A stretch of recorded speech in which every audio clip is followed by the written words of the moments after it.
I was thinking before I came here about my very first entrepreneurial job. I was a paper boy. I was 12 years old, and I had a paper route. And it was my first real job. An interesting thing is about a paper route is you don't get a salary. What you get is you get what's left over after you've collected the money from your customers and you've paid the newspaper. So what that meant was I had to learn how to manage a business, my expenses, my costs, and all those kinds of things. So in retrospect, after writing this book, I thought about being a paper boy. And I thought, hey, how do these concepts apply? And so there are 8 dynamics. And the first one is values. And they have to be values that customers respect.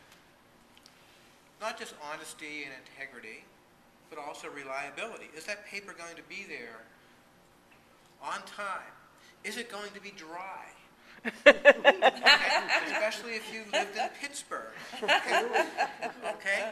In Pittsburgh, the sun is a theoretical construct. They know it exists, they've read about it in books, but nobody has actually seen it. Inspired direction. You have to have an idea, a purpose of where you want to go and be inspired about what you're doing. So when my paper route began, I had 60 customers. And after about a year, I had 76 customers. Now, to get that kind of growth in sort of a finite territory, because all you have is you have a series of streets. And you can't go beyond those streets because then you're infringing on somebody else's route. So, it takes work, it takes contacts, and you have to be inspired to go and do that. So what's my vision for this? And how can I make more money? And how can I serve more people? Self-leadership. Very simply, it's your own get up and go. The first person you have to lead in life is yourself. And if you can't lead yourself, how can you be expected to lead others? And people will see that.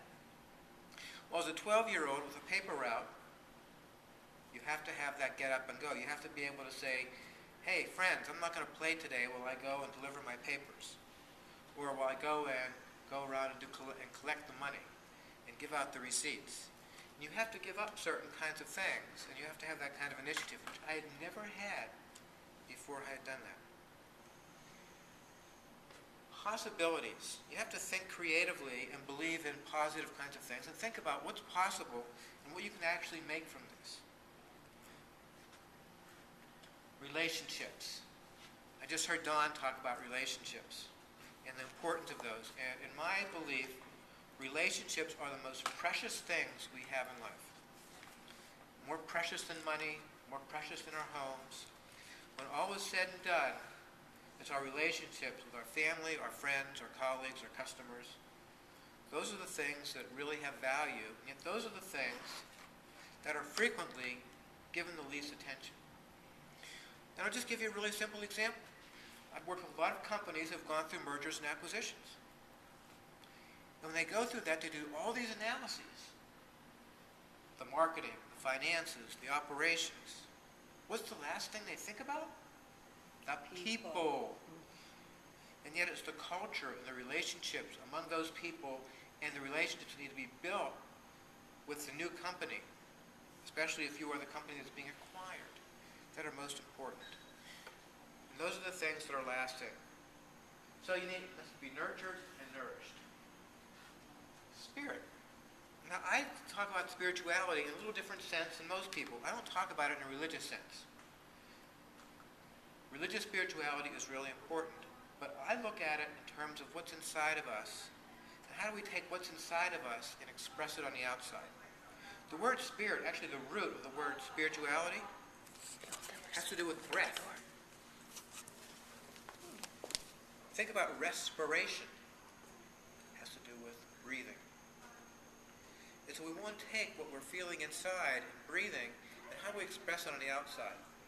Whether it's our values, our passion, our beliefs, our magnificence. Choices. Choices matter mind the paper route, rain or shine, or snow, or sleet, if you lived in Pittsburgh, or freezing rain. It's the worst of all. You have to go and do it, and you have to make those choices. Now, there's three kinds of choices that we make in life.